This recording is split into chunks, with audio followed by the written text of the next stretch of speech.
Ya ampun. Warga desa Sendang Rejo, Kecamatan Sendang Agung, Lampung Tengah, Senin sore digegerkan tewasnya tetangga mereka bernama Slamet Rianto, berusia 67 tahun. Korban ditemukan tewas di kursi teras belakang rumahnya.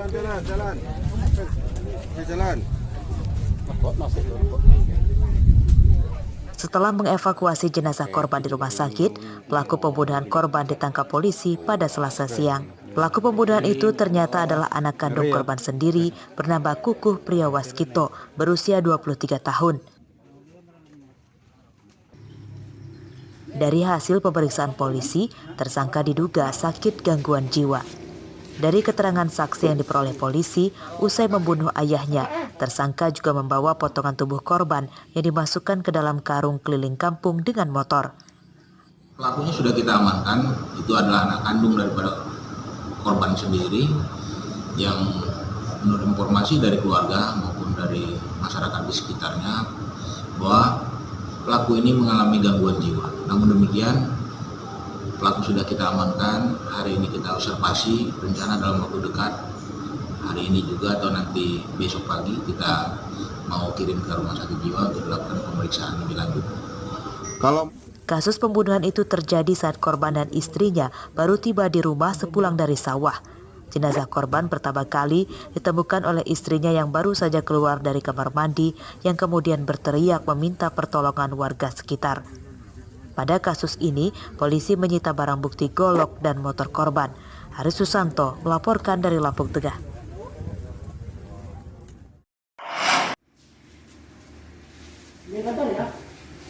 Kasus pembunuhan seorang ayah oleh anak kandungnya sendiri di Desa Sendang Rejo, Kecamatan Sendang Agung, Lampung Tengah ditangani oleh Polsek Kalirejo, Lampung Tengah. Selasa sore, tim penyidik Polsek setempat membawa tersangka Kukuh Priyawaskito ke Rumah Sakit Jiwa Lampung untuk diperiksakan kesehatan kejiwaannya.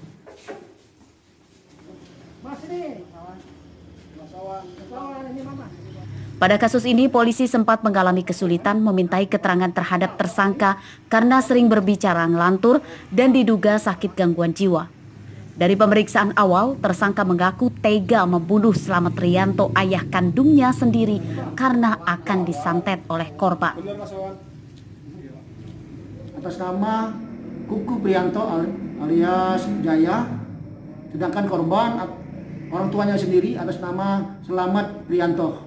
Untuk saat ini kita akan melakukan observasi terhadap pelaku ke rumah sakit jiwa di Bandar Lampung. Sementara itu, menurut pamong desa di tempat tinggal tersangka diketahui sakit gangguan jiwa. Saat kondisinya baik, tersangka bisa diajak berkomunikasi dengan baik. Namun saat kambuh sakitnya, tersangka juga kerap diketahui mengamuk. Jenazah korban sudah dimakamkan di TPU yang tidak jauh dari rumahnya. Kalau lagi biasa aja normal, tapi kalau lagi dia bahasa Jawanya kumat gitu, itu kadang nggak bisa dijaga gitu. Lagi datang itu dia penyakitnya kayak gitu, ya memang sangat berbahaya juga. Tapi memang dia tinggal serumah dengan orang. Dia tinggal satu rumah dengan orang tuanya sekali, satu rumah dengan orang tuanya di dusun 8 RT 12. Seperti diberitakan sebelumnya, Slamet Rianto tewas dibunuh oleh anak kandungnya sendiri bernama Kukuh Priyawaskito.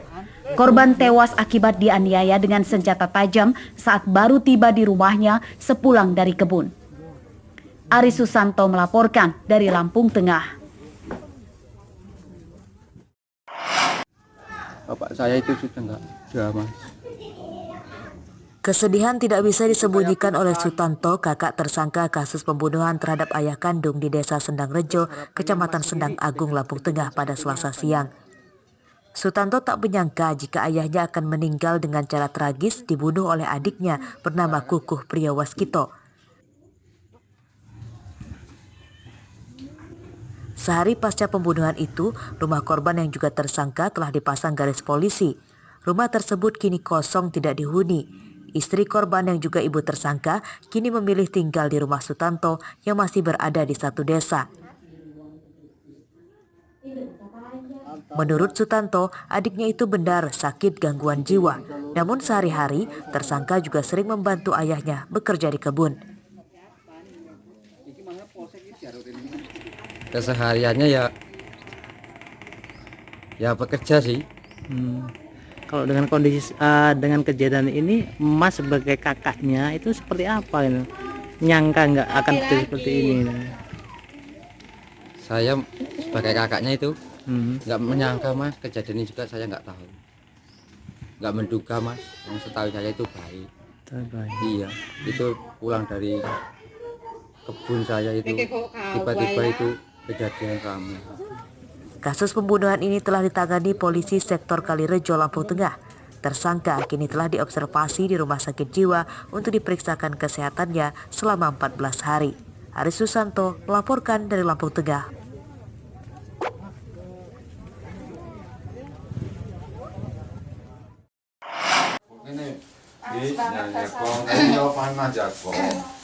Kondisi kesehatan Yatimah wanita berusia 70 tahun ini terus membaik meski masih hanya bisa terbaring di tempat tidur di rumahnya di Desa Sidodadi, Kecamatan Semaka, Tanggamus.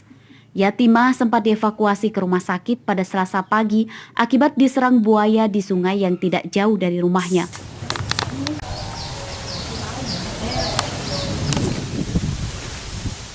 Yatimah diserang buaya saat sedang mencuci pakaian di pinggir sungai Wai Semaka. Tiba-tiba seekor buaya berukuran besar menerkam tangannya. Akibat kejadian itu, korban mengalami 6 luka bekas gigitan buaya di tangannya. Kula sekong bayi tapi nembang sal 3. Lah kula bayane langsung nyaplok tangan, kula kipataken. Bayane langsung lepas. Itu digigit buaya di sungai apa, Bu? Sungai Kali. Sungai Semangka. Setelah menyerang korban, buaya itu kemudian pergi dan sampai saat ini belum ditangkap.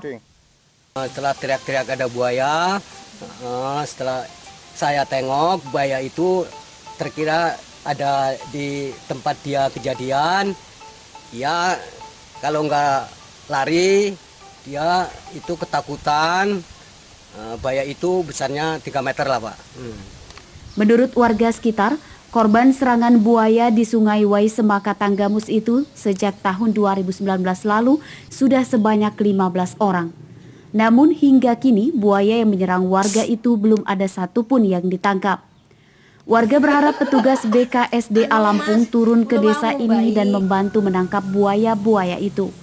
Andri Kurniawan melaporkan dari Tanggamus.